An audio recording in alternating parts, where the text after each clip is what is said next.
About the shutdown, it seems to be that both sides agree that illegals should not have access to government health care. I don't think Democrats are opposed to means testing programs so that giveaways aren't given to millionaires, billionaires.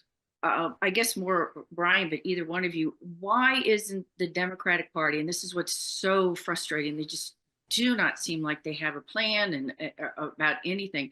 Why aren't they just coming out and saying, no, whatever, is in the law now about illegal immigrants, no, they don't get to health care, and we will not be giving these subsidies to the people that make, millions of dollars. If you're a millionaire and you get $7,000, if you're in, that network, why can't they just come out and say that, take it off the table?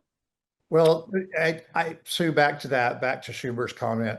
They're saying it, They're but not writing it down and like putting it in paper, like. yeah, they're saying it. I mean, illegal immigrants' access to health care under the ACA never existed. Right. Okay. And so going forward, this tax credit is just a renewal. It is not inclusive or adding anything like illegal immigrants to that. Right. I just think the Republicans on top lines are, you're the power, Sue, of the podium when you have the House, Senate, and White House. And when you have the power of the podium like that first, and the majority is always first in all three, then they're able to set the tone of that. And basically, what it means is Democrats are going back and having to correct that.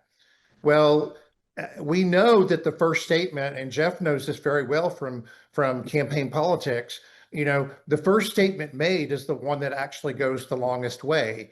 It's carried through, it has a through line to it, and correcting something doesn't have near the carry, unless, by the way, what I was talking about earlier, everyone is on the same talking point. You don't say anything but these 10 words or these 8 words.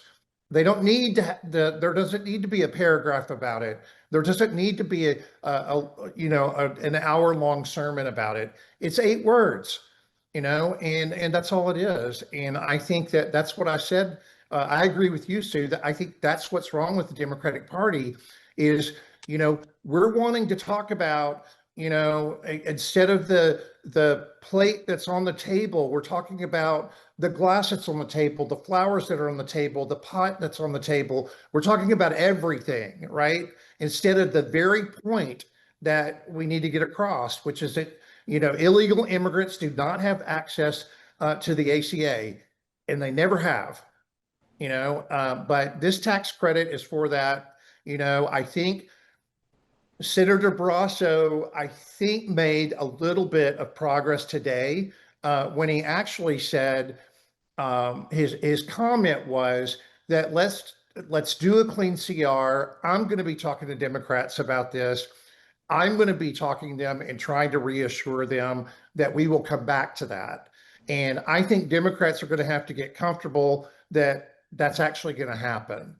And so I think there's going to be a bigger strategy on sort of making that come alive, that, pass the clean CR to reopen the government, but we will absolutely keep our word on that. So I think the more that they get together and talk, which, President Trump has not encouraged, which is, it's just unfortunate. But the more they talked, senator to senator, I think you're gonna see that develop over the course of the end of this week, beginning of next week. We're in the 3rd week now of the shutdown officially.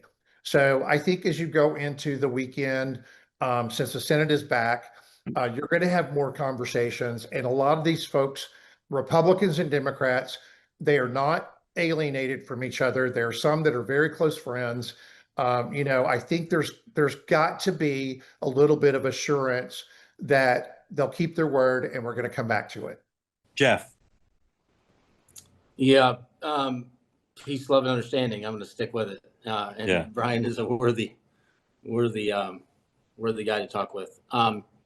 The extension, this mild extension. I mean, we added 5.6 trillion in debt in a temporary way for the pandemic. and 350 billion of that were these subsidies that the Democrats have kind of tied their horse to for these negotiations and to shut down the government. And I mean, manifestly, premiums are up because of Obamacare, which is supposed to curb the growth of healthcare. It's up 20% since it was passed. We went from spending 79%, from debt to GDP ratio in 2019. Now it's 97%. Well, it was 97% last year. It's now 98%. I mean, we're talking about $350 billion. It was supposed to be a soothing moment to increase the pool that could receive benefits. And frankly, I kind of wish that the shutdown was over more. I mean, I think we should take things to pre-pandemic levels and increase it 5% and have that fight instead of this one-off fight, which I think actually helps Democrats a little bit from a messaging standpoint, except they step on themselves a lot. But we're spending a lot of money.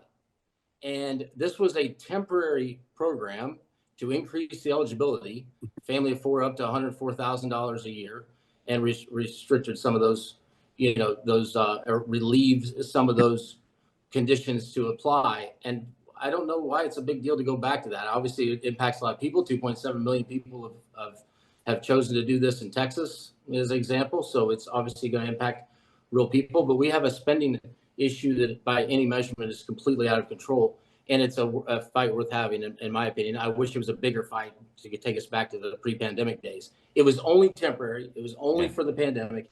And now we're just going to run it for another 10 years. I just don't think that's realistic. And so the messaging around it, obviously the Democrats won 2 national elections on pre-existing conditions, which wasn't a top 100 issue. So I think they're kind of hanging their hat that Republicans are against Obamacare and this is Obamacare, and they're going to confuse everybody.